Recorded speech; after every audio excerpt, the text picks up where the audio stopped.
All right. And to our attendees joining us here today, welcome.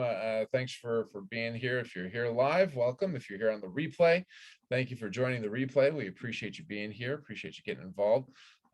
This is going to be an interactive group here, an interactive discussion. So as you come up with questions, you'll be able to get those answered. If you're on the replay, if you're on the recording, you can ask questions as they come up as well. Just drop them into the comments and we will make sure to get those in as well, get those answered.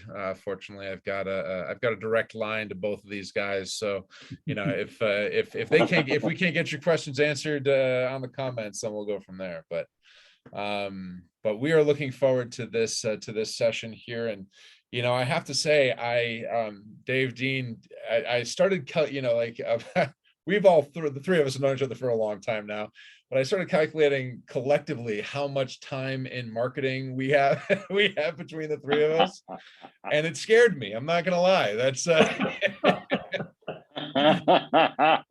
so true. It was more than I was prepared to look at the calculator for, you know. So the gray hairs are now creeping just on the little side, all the way up. See that there? That's a nice little helicopter pad that's just coming in a full view right there. Right there with you, man. Living the dream. Yeah, my wife likes to remind me every time that she sees, you know, like a gray hair in my beard or a gray hair showing up, you know, some gray hair showing up in my head. I'm like, babe, I don't need to know every time, you know. You can skip a few. There's a tipping point though, right? And it happened with these little numbers where now I can pick out the little dark specks. Like, oh, there's still one there. Look, right here. It's right there. Exactly. No, sorry. Wait a minute. No, that's dust. Never mind. Yeah, right. Son of a, you know, and so you do that. Oh man, that's it, man. That's it. I have earned every gray hair, though. I will tell you that. I've earned them honestly.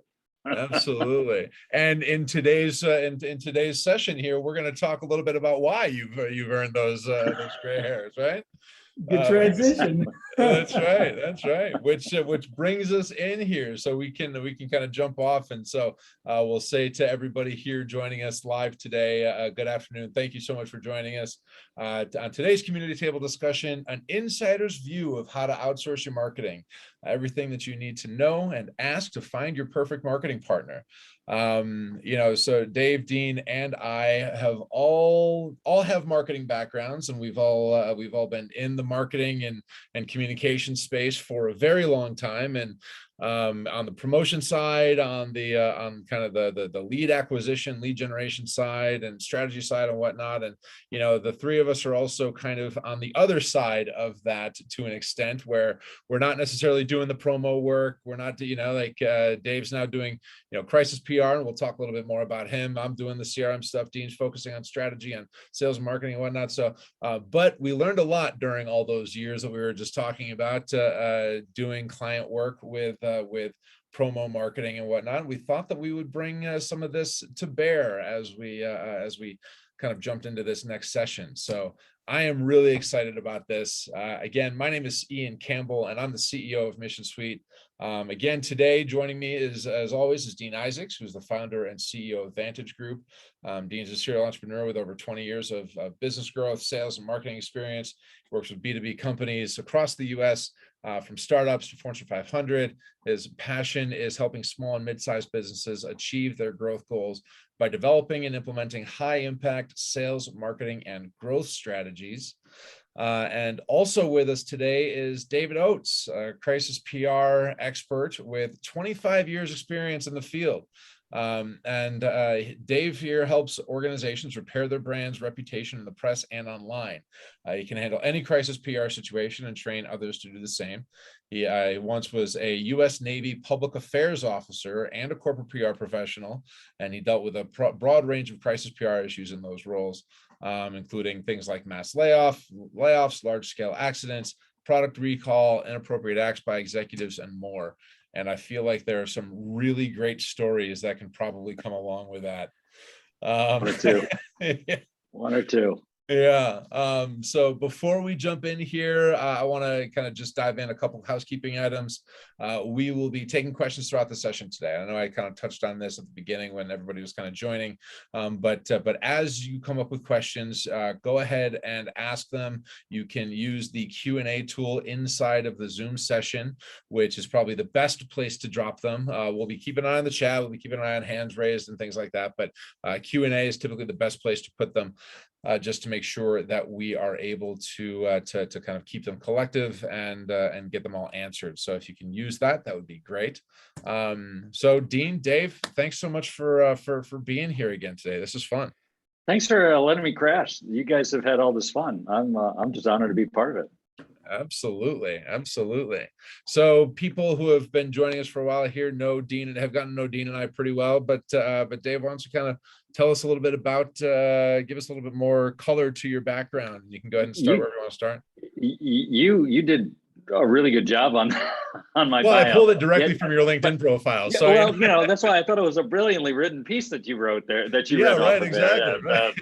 Right. But enough about me. No, so I will tell you that let's put this in context. The last 3 years have been somewhat of a boon for crisis PR, and it has everything to do with these little devices where it turned everyone into a little broadcaster, and anybody can disparage any organization of any size, with an Instagram post and a quick video that goes viral. And half of the stuff that I work on has everything to do with this. I think a lot of people, when they think of crisis PR, it's when you've got, the big media circus and the press conference on the courthouse steps or in front of the company's, front doors, and it's a mess, and it's on the 6 o'clock news and all that. And I do a lot of that. I don't want to say that that's not happening, but at least half are from companies that you've never heard of and would never hear of had it not been for some employee who hasn't worked for the company in 7 years, now all of a sudden writing a very scathing blog on medium.com that went viral. I worked on that instance for a small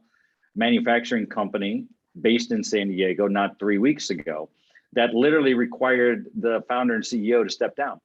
And so it was of that caliber, because somebody was able to make some claims, most of which were false, but it took down an organization pretty hard. And there's going to be a question about whether this organization is going to survive long term, right? They've tried to make some changes to stave off, but it's yet to be seen. And that's the thing that I think most organizations aren't as yet understanding, that the front line for their reputation management is all over. It's on Instagram, TikTok, Facebook, LinkedIn, and Google searches from that. And it's not in the 6 o'clock news. It's certainly not in the local newspaper. That's not where the front lines are anymore. Still an issue, but not nearly as much as everybody and their sister having this type of device at the ready, who can disparage them. Yeah, not to mention the fact that a lot of people have been pretty bored over the course of the past 18 months. They've had some time on their hands. Yeah, right. And the screen time has gone up. I didn't think it was possible. It's gone up exponentially. Right? So yeah. Exactly. But to your point, right?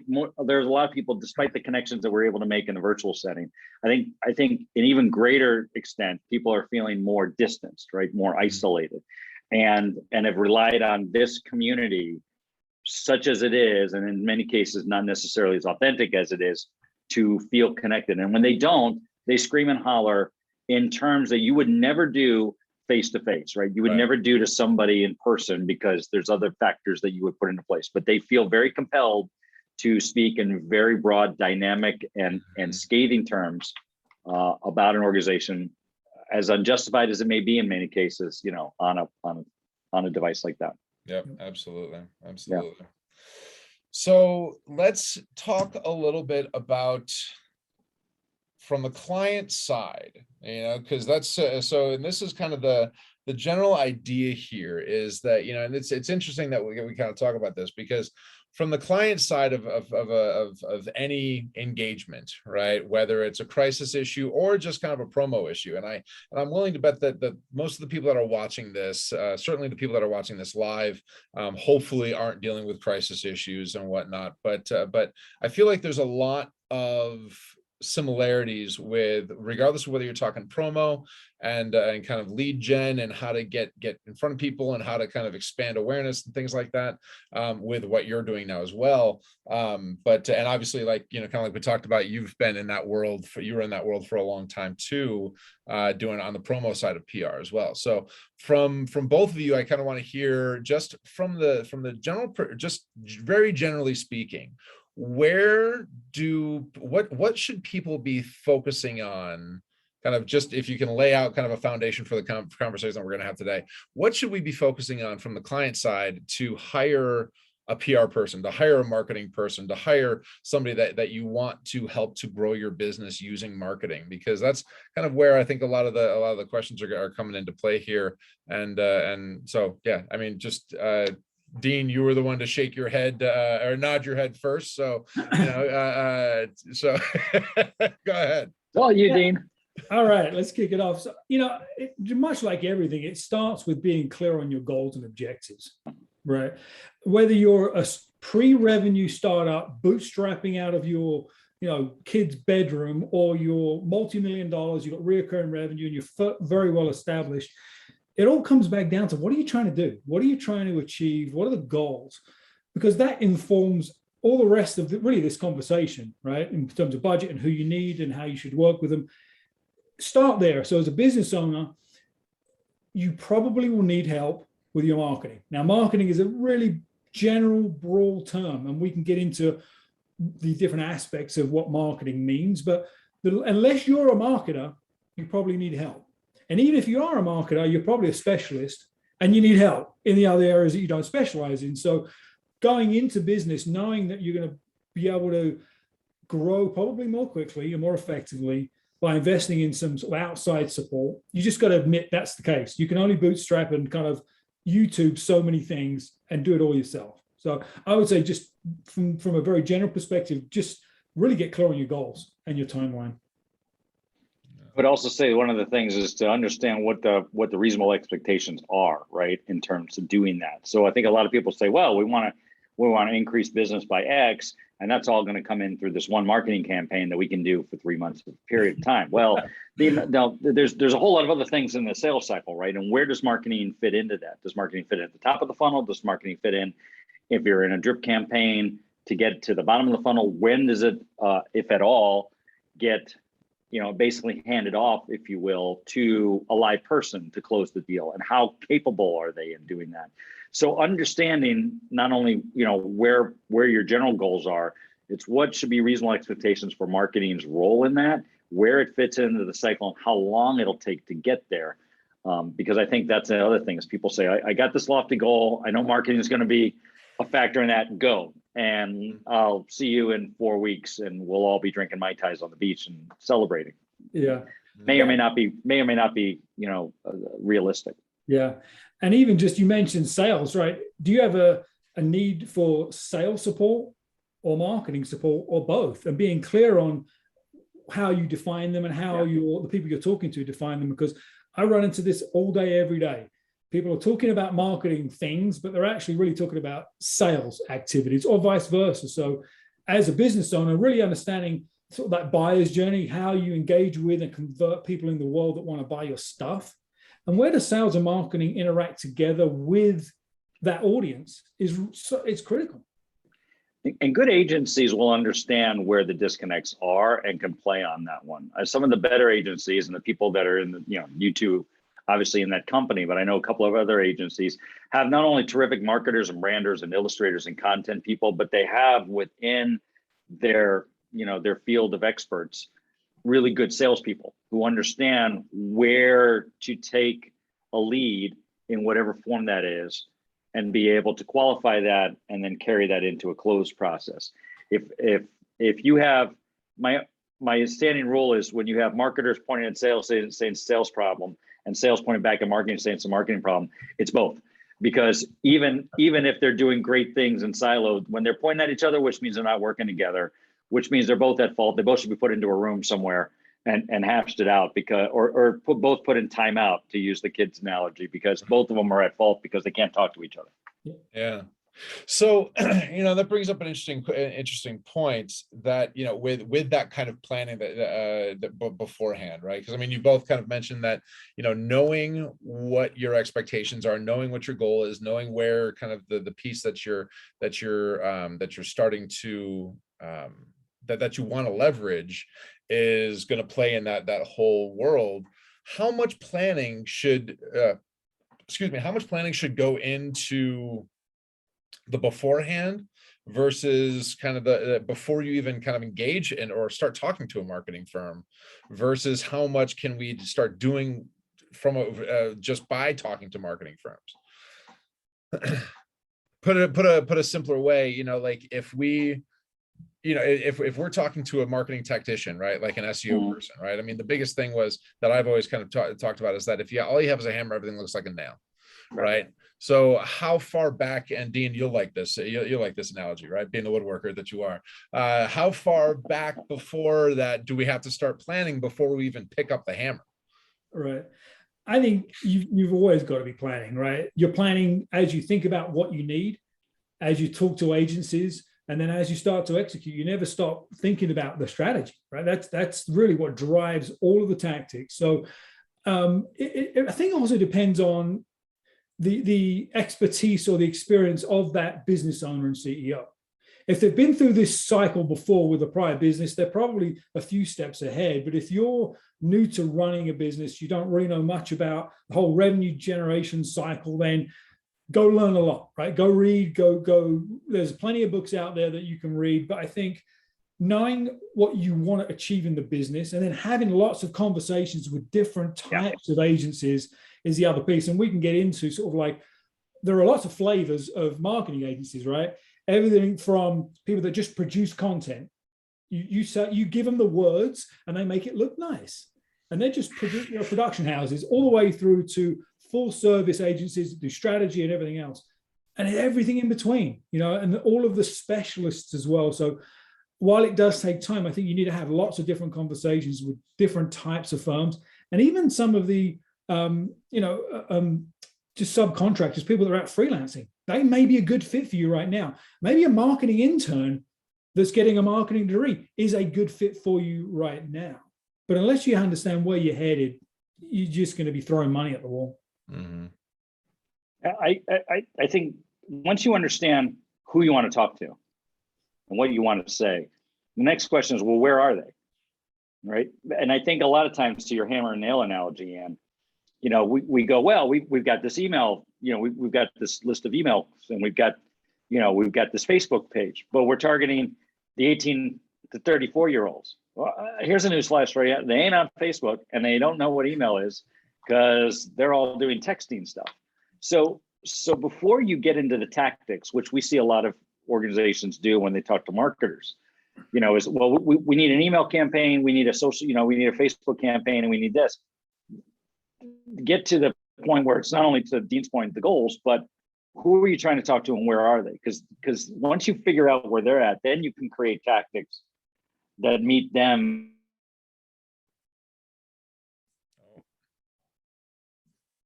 Because they was I think we ended up with the freeze there, but it's always the way. Yeah, right, exactly.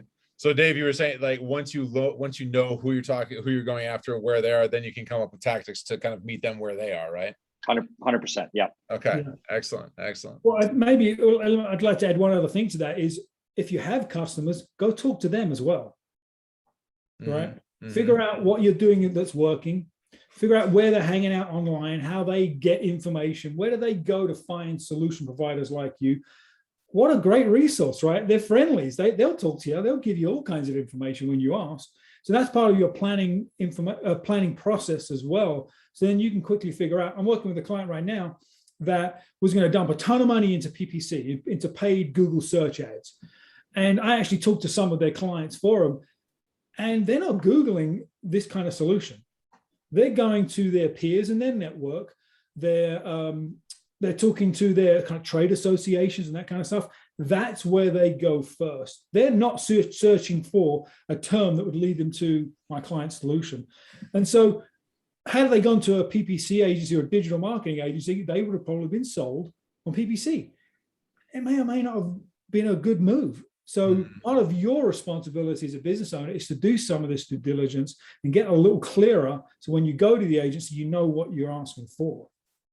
And that's, I guess that's kind of where I wanted to make sure that we kind of, that we address is that, because I talk to a lot of folks that are going to tactical people for strategic solutions.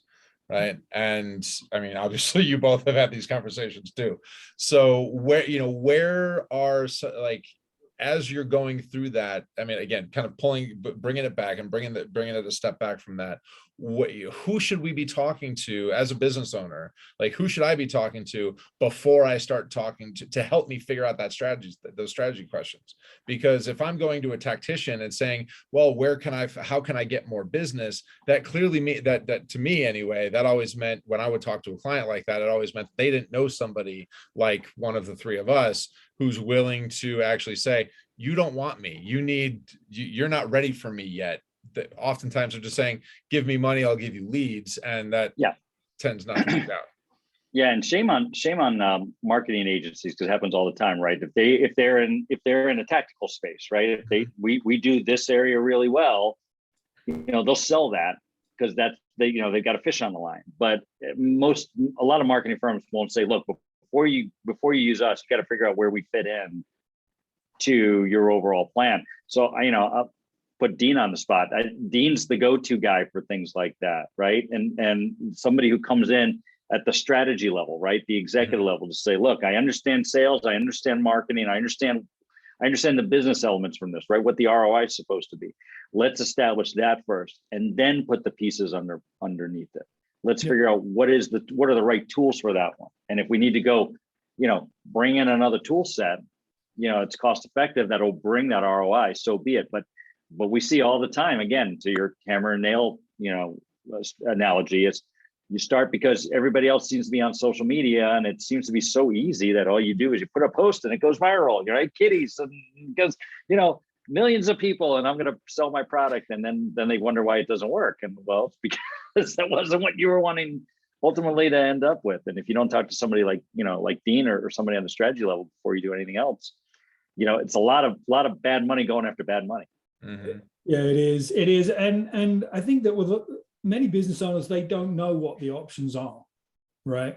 Either they've seen something work for a friend, another business that's like theirs, or they've just seen it out in the media, or they're trying to figure it out. And usually the relationship with an agency begins with some kind of introduction, right? Usually we know somebody that says, oh, you need to go talk to Sally. And so they don't know there's more options out there than what Sally does. So I would say, again, putting it back on the business owner to become as educated as you can, know the different options that are out there, and then ask the tough questions of the agencies that you're interviewing, right? Get them to really speak to their specialty. Mm-hmm. And everybody says the word strategy. But what does that mean? Is it a PPC strategy with 3 keywords, or is it much more organic strategy? What are they talking about? What is the scope of the strategy that they're great at?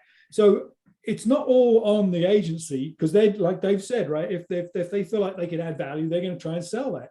It's actually on us as business owners to be smart consumers as well. Yeah. I remember having a conversation with, I see a lot of some San Diego people here on the attendee list. And obviously the 3 of us were, well, Dave, you're still in San Diego, but you better believe I am. Yeah, right. But Jim Tenuto is a name that most of us will probably recognize. And sure. And he and I were having a conversation one time, and back when I was still doing the marketing consulting side, and I used the word strategy like 4 times, and he stops me. He says, Ian, there's something that we used to play once upon a time called bullshit buzzword bingo. And I think that I would have just filled my card out completely if in your like 45-second introduction. And I'm like, and for those of us that know Jim, we know that he's always lovably direct. but wonderfully so. To your point, Dean, everybody uses that word strategy, right? It's strategic solutions, it's strategic movement and performance and what have you, right? And it's all, I mean, half of it is all. But say it. Yes. Half it's all bullshit. It is. It is. But Oh, it commands a higher dollar amount, right? Because if you don't say strategy, then you become a commodity because it's a yeah, tactic, right? You get to that level of it. But the reality is that most of the marketing elements are tactical in nature. It's a toolbox, and the toolbox has changed, right? Who heard of TikTok 3 years ago? Who heard, absolutely. let's go, go back 15 years since we all have, since I have gray hair, before social media was really a thing. And now the tactics change to meet the consumer communication, the communication demands of your target audience. But the strategy is the part that the idea of what you're trying to say, how you're going to say it, what's the call to action, and how does this align with goals is the underlying premise. The issue is that it costs money to do so, right? And that money doesn't necessarily right away command the ROI, right? And I think the part of this is the product of the fact that analytics in marketing has become mainstream, right? Years ago, the old adage was, half of my marketing is working, I just don't know which half, right? Because it was not really, you couldn't really measure it.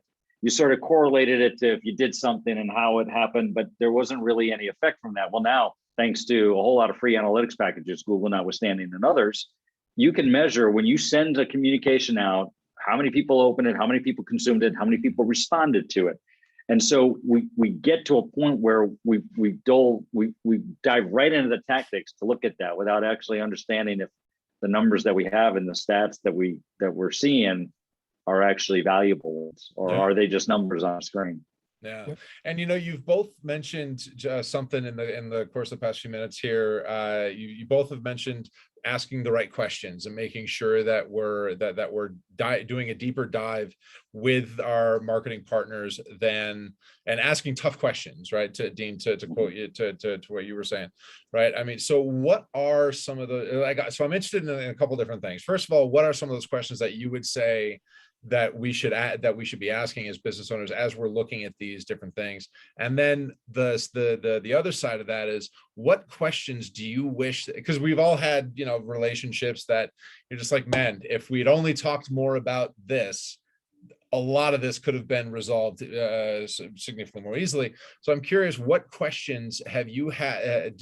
Have you wished that clients would have asked you in the past to make the work that you have done in the past better, right? More effective, right? Like what are some of those really tough questions, and what should we be thinking about?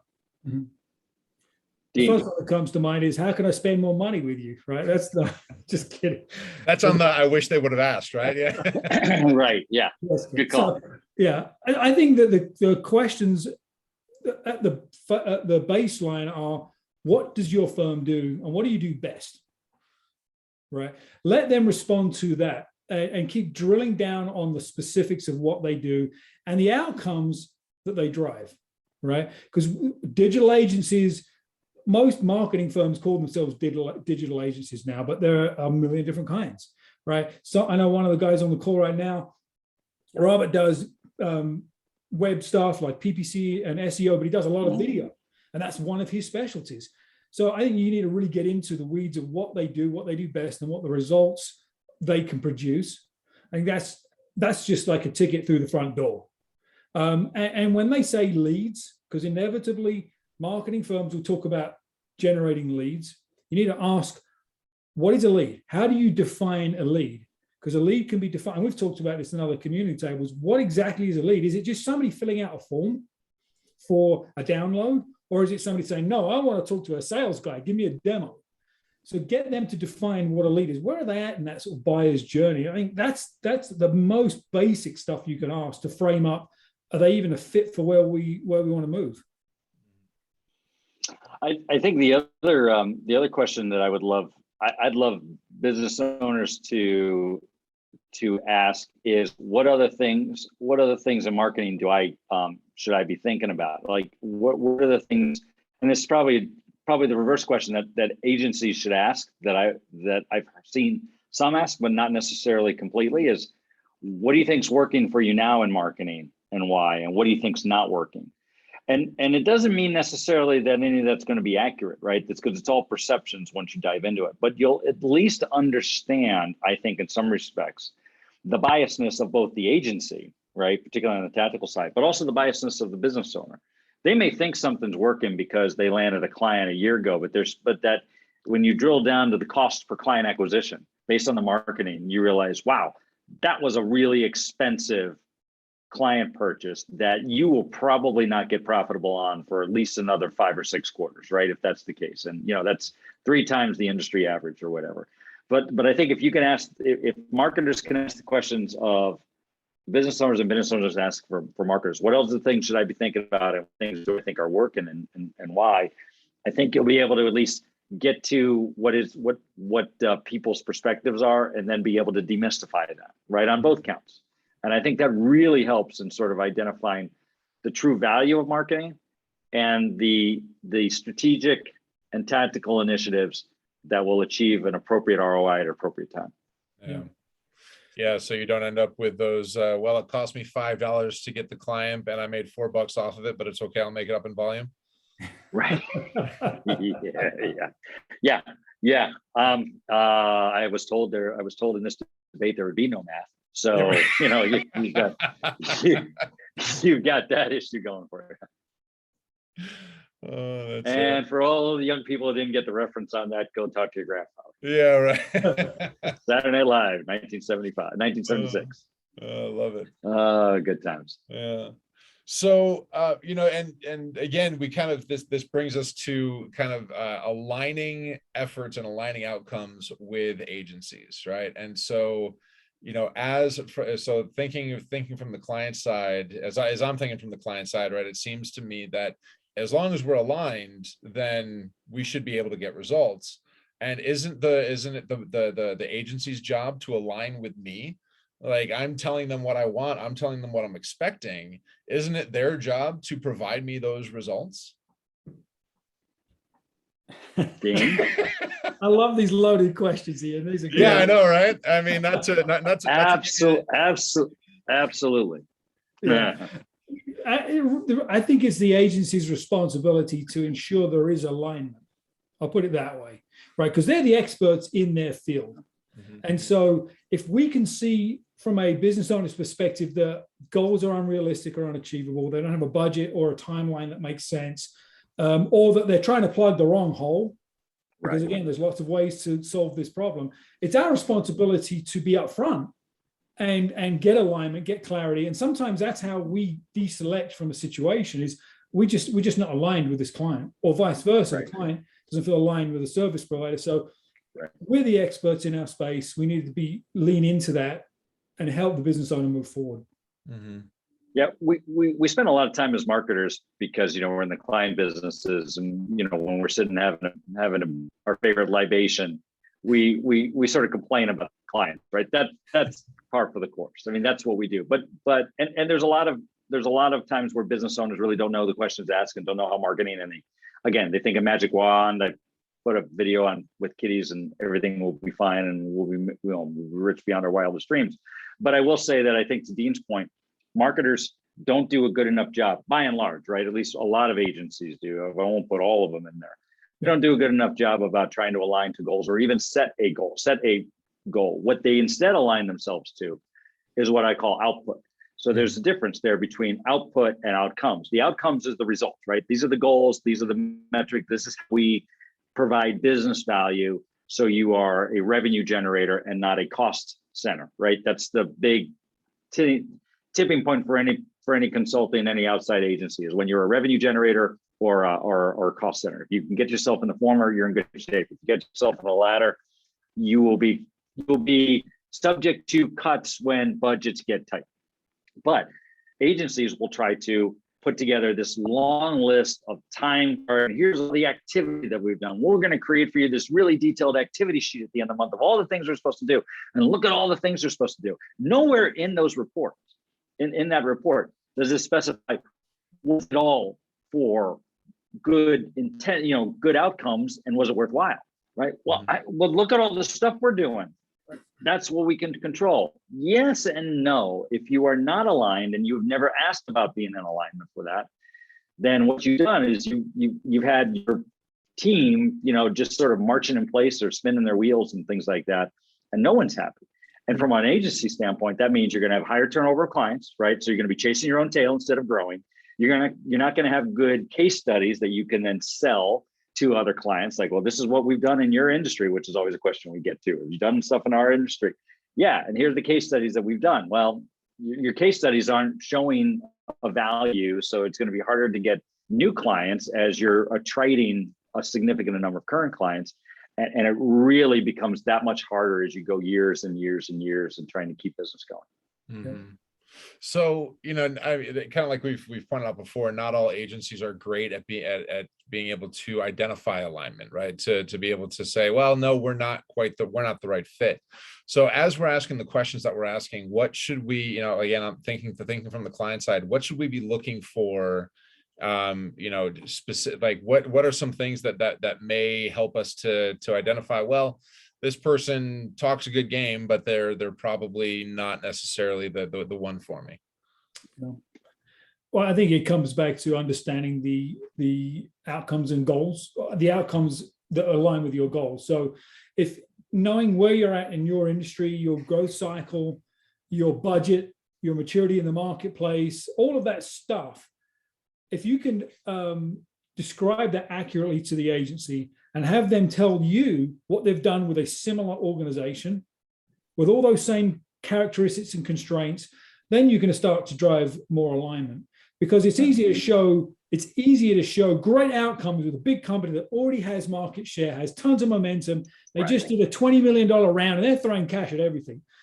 That's maybe not you. And so results aren't always the same as results. So make sure that how they're providing you testimonials and so on aligns with where you're at. Yeah, I think that's brilliant, right? I think it has to do with all the factors that are in place, and that's sometimes tough for a business owner to hear, because they have bought into whatever their product or service is, and they believe themselves to have a unique selling proposition, and they aspire to be at a level that's maybe 3 to 5 years from now, if at all. And so they think big, which is how entrepreneurs start businesses, right? We're all business owners ourselves. We know what that's like. And I get that, but you can't expect the same results from a company that's 3 to 5 years ahead of you in the space if you don't have the brand recognition, the wherewithal, the capital infusion, and the product set yet to go do that. That's just that's not realistic. Yeah. So I'm curious, at what point do we kind of cut and run, right? What should we be looking for to say, you know what, either the engagement's not working and so I need to exercise my opt-out, or we're just, this guy doesn't feel right, what have you. Like what should we be looking for to tell us that? That's a good question. I think, again, we've talked about some of this. It's aligning expectations and time, because marketing is less science than we give it credit for, right? Some of it is experiment. Right. We try it and we retry and we iterate. Yeah. And so if at the beginning, the owner and the agency are aligned in, this is the process, this is our expected timeline and our expected hopeful results, as long as we track, then there's going to be frustrations along the way. There always is, but at least we've got some kind of common goal. But as soon as we start to really get off track, right? If they just stick with their activities and they're not sharing outcomes, they're avoiding accountability. They're not saying, you know what? Yep, we thought this thing and it's not working. Excuses are the beginning of the end for a relationship. So I think just again, it starts at the beginning with the alignment, but as a business owner, hopefully you hold your team accountable for their goals, their responsibilities, and their plans. Treat your outside service providers the same way. Hold them accountable as well. And if it's off track, have that hard conversation. Yeah. And will come a time too, Dean, I thought you hit it on the head when you talked about that. It's a science based on experiment, right? The trial and error and the multivariate testing. We've heard that all before, and it's appropriate because there are certain things that you'll try and fine tune and hone. And then, of course, the dynamics change of your target audience will change its taste, desires, ways in which they want to communicate. So it's a constant iteration. But there will come a point where you will either realize that you're out of options, right? You may not necessarily have the options. This is the agency side in their toolkit to try other things. And maybe you've gotten as far as you were supposed to go and it was successful for 3, 6, 9, 12 months. But the company grew out there, or the things that they now need in a bigger scheme of things are not in your wheelhouse. There may be time to transition them to somebody else if you don't already acquire that talent in-house. And that's okay, right? That's perfectly fine. I think we get sort of caught up in the fact that, this has been a great ride and we want to keep it going and we want to grow business. But if the requirements have changed, even if the process is there and they need something else, we've got to be honest with the clients to go do that. And I think that's appropriate because that karma, literally, their karma is a legitimate currency. If you pass them off to somebody else who's got other skill sets, I guarantee that firm that you pass that client to will refer stuff back to you. And that client will be, that executive C-suite will be telling all their other C-suite, oh, hey, you're in this position that we were, this time last year, this is your firm. And that'll come back several fold in business. Yep. Yeah, for sure. One thing I will throw in, I've seen it a few times fairly recently, where the agency says, well, if you just throw more money at it, we'll get more results, right? Especially in sort of like the paid search kind of stuff, like paid media area. And while they may be able to show you some statistics that look fairly good, be very cautious, right? They're not going to be as prudent with your money as you are. And sometimes if they've proven the model, and we know that more pennies in equals more dollars out, that's one thing. But if they're struggling and they say, you know what, we're in a really competitive market and the big guys are spending more money, we need to spend more money to compete, that's a huge red flag. I got to make a phone call real quick.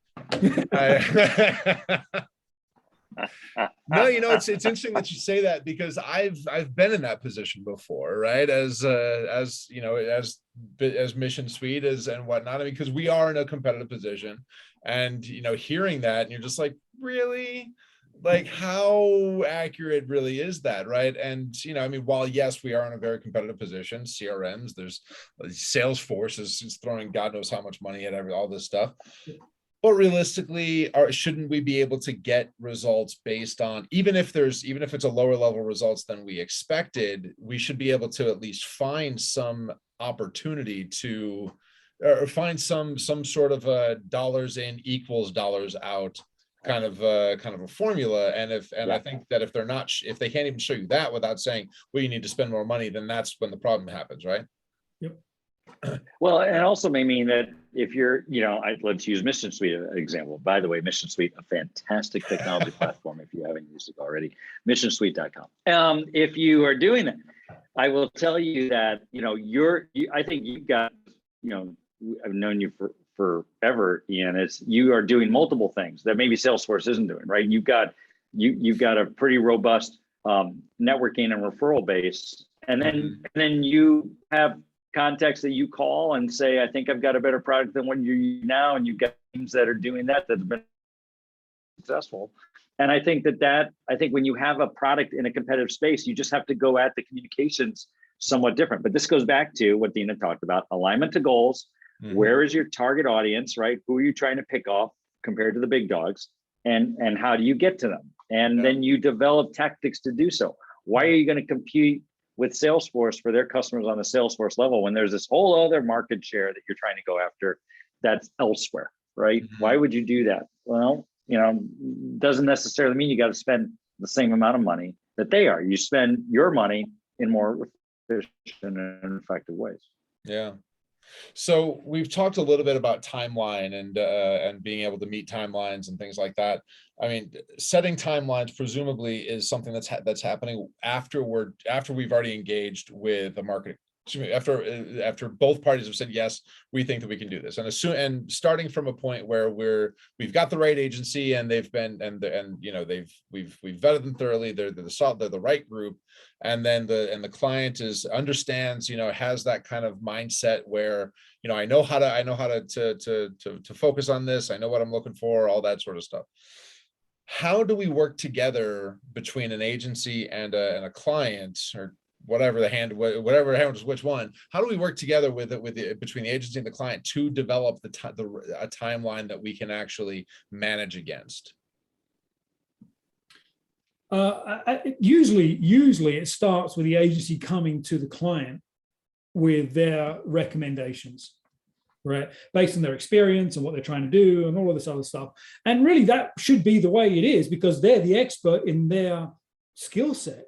But as a business owner, you don't have to accept that at face value. If something's not going to work and there's a reason, make sure you're communicating that.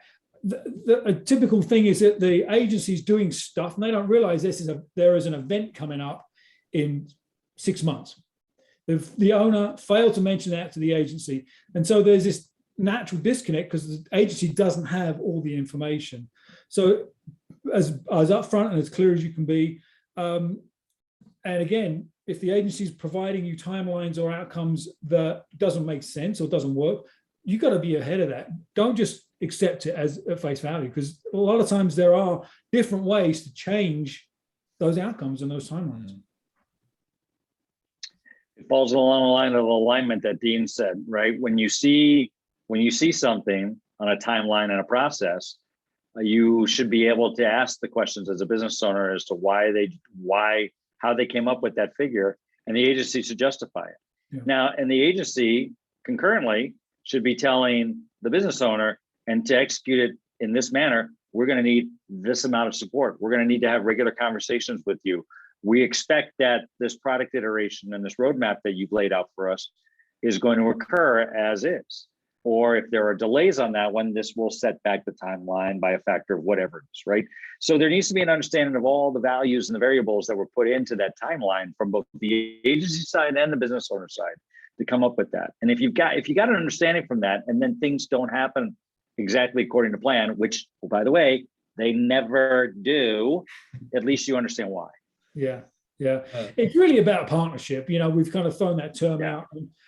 I've seen it go one of two ways from a business owner's perspective. Either they buy this service and set it and forget it and expect the results to just come without any input, any control, any feedback, or they micromanage the heck out of the agency. Yeah. Right.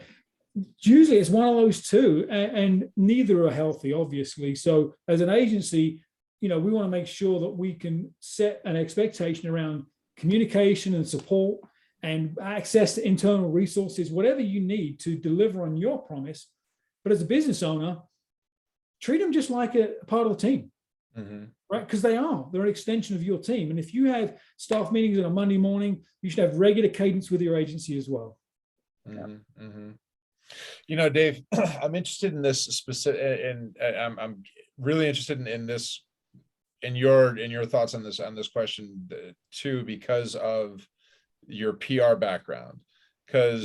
And I mean, we've all experienced the idea of a client coming to us and saying, I need to do this, and I need it done in 6 weeks, right? And you say, well, that's great that you need it done in 6 weeks. You should have come to me 3 months ago, right? So, specifically with PR, for example, right? And I'm curious, how much of an impact and how much of a problem would it be to actually work with somebody if they came to you and said, I need, during your promo days, I need you to get this done inside of 6 weeks, when very well that the reality of it is that, do you try to figure out a way to kind of make the round or make the square peg fit, or what happens next? Yeah, the answer is no, you can't make it fit, right? It's just, there's so many factors outside of your control in PR and trying to get a story in there. And particularly if they said, I want this in this media outlet, whether it's an influential blog or a social media influencer or a traditional news organization, either an industry trade or mass media. and I want it done in 6 weeks. And you go, that's not possible. And here are the reasons why. Here are the factors that have to go up in that. And the lead cycle for these type of things within this particular outlet for this particular time is 2 to 6 months. And here are the things you're supposed to do. And then you said, well, this is what is possible in 6 months, in 6 weeks. Here's what we should expect. But that's as good as it gets. So at least you tell them this is what the reality is in specifics in real time. Like, this is what you'll see in 6 weeks. If we're good at that, then we can go on to what's next. And oftentimes that's when I've done that to clients in the past, they go, oh, yeah, that's fine. It goes back to their lack of understanding about how it all works. Again, we talked about, video kittens, viral money, coming out the ears. Because I think, again, in addition to Google Analytics, one of the things that marketers have done themselves a great disservice is we make it look easy, right? The social media viral, the case studies about this no name, and all of a sudden this video just went bananas, like the ice bucket challenge for ALS I always use. That just went, ballistic. And it was still several weeks in the making before it started to grow and then exceeded everybody's expectations. This is the unicorn, right? That doesn't happen most of the time. And so setting that expectation early is important, and explaining why. And then leaving it to this is what is possible. And be ready too, as a marketer, for the organization, for that potential client to say, that doesn't work for me. Thank you, we're out. Yeah. And be okay with that. Because I guarantee if you try to make it work and you take their money, it won't. They're going to be ticked off. You're going to be shortchanging a long-term lifetime value of a client. You'll get that money, but then you're going to spend, again, we go back to, you're going to spend a lot of that money just trying to recoup business, other business through new business pipeline, then preserving this current client. And all that will ultimately be for naught. And I feel like that's probably true on the flip side as well, that if you don't pay attention to your agency as a business owner, if you don't pay attention to your agency when they're telling you that those things too, and you're saying, well, let's see what we can do, you're kind of bound for frustration and upset, right? Yep. Yeah. I would say, I remember there was a startup company that had no clients and all that and said, so when can you, how do we get in the Wall Street Journal? And I would say, an ad. Like, right, a big check. Like, yeah, right. And then as somewhat facetiously, right? Like, here are the elements of a story that would get the attention of the Wall Street Journal. These are the kind of things you need. This is what they care about, and this is the kind of mass adoption they need to have in order to command, either online space or that precious white space in their print edition to their close to 1 million subscribers. Right? This isn't, you're not close to being there yet. So here are your options, right? Yeah. Or here's where you should go, right? Here's where we should go for that. Yeah. I'd like to just throw out another example that I was working with a social media agency. They were my client, and they were working with a consumer product. And we always say, likes and follows, really, how valuable are they, especially in B2B, on Instagram specifically, low value. But in this particular case, they were a B2C product. They needed to get to 10,000 followers on Instagram before the big box stores would take their product seriously. And so if a client came to me and said, I need 10,000 followers on Instagram, and they're an accounting firm, I'd be like, you know what, you're barking up the wrong tree. Let's talk about other ways to get attention. But in this particular case, it made sense. There was a goal that would align to their next level of, in that case, distribution. So as an agency or as a business owner, understand why you're trying to achieve this goal. Mm-hmm. And social media is a huge track for these sort of vanity metrics that we think are going to drive business, and more often than not, they don't. So just be really careful of like the latest and greatest stuff, because we all can get sucked into the shiny object syndrome. And if you happen to talk to somebody that can help you with that thing, they may be able to still get you that goal. But is it going to move your organization forward like you thought it was? So just be aware of that. Good point. Yeah, and I feel like that's something that, kind of bringing the conversation full circle, I feel like that really kind of goes to that idea of, not talking to a tactician for strategic problem solving, right? I mean, not talking to the SEO guy if you need to figure out what's going to be the most effective way to drive business, right? Because he can tell you, or she can tell you, what's the best way to get to page one of Google. But if, you know, your customers aren't there, then why bother, right? Yep. Yeah. Yeah, Okay. I think a salient point would be is marketers and the agencies need to understand that marketing is a strategic investment first that will cost money to do, but if done correctly with alignment on both the agency and the client and an understanding of the business goals, will generate over time a significant return on that investment. But if you're looking at, I need the cheapest opportunity to get to the maximum amount of people in the shortest amount of time, that could work, but it doesn't necessarily mean you've got the right mindset to engage in a true marketing initiative. Mhm. You may be looking at it as a cost center, even if you didn't say it in those terms. Yeah. And when you do that, you're going to get what you get. Yeah, and that's a higher risk endeavor too, right? You know, it's kind of 100%. all risk, all reward. And if you're willing to roll the dice, that's cool. Well, and it's not dissimilar to, you see smaller businesses when they're undercapitalized trying to build a product, right? And I don't mean that, right? They don't have the investments, they're bootstrapped, they're undercapitalized, and they're hoping against hope that they can put up some sort of widget 1.0 or widget, you know, beta 1.0 and get adoption that then they can fund like a better product, right? Yeah. And the problem is that the product isn't good in the beginning. The second iteration is not going to be good. You're sort of chasing your tail. You don't undercapitalize your product, you know, your development of your product. You certainly don't undercapitalize your marketing endeavor if it's going to be aligned to generating the appropriate revenue business goals in the long run, right? That's just that's probably the biggest takeaway for both marketers and business owners. So Dave, what you're saying is when a startup offers you stock in trade for your services, you should think twice as an agency. Unless that stock happens to be, so I'll give you an example, right? I have a friend of mine, and I'm going to try to make this as generic as I can. This person is getting some salary, but also there's a stock, it's a startup one there.